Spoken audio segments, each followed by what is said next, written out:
আসসালামু আলাইকুম।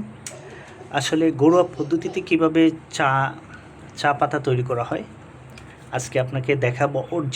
একবারে অরিজিনাল চা পাতা থেকে অরিজিনাল কিভাবে প্রসেস করার মাধ্যমে ঘরোয়াভাবে চা পাতা তৈরি করা হয়। এটা প্রথমে হচ্ছে কাঁচা চা পাতাগুলো সংরক্ষণ করা হয়।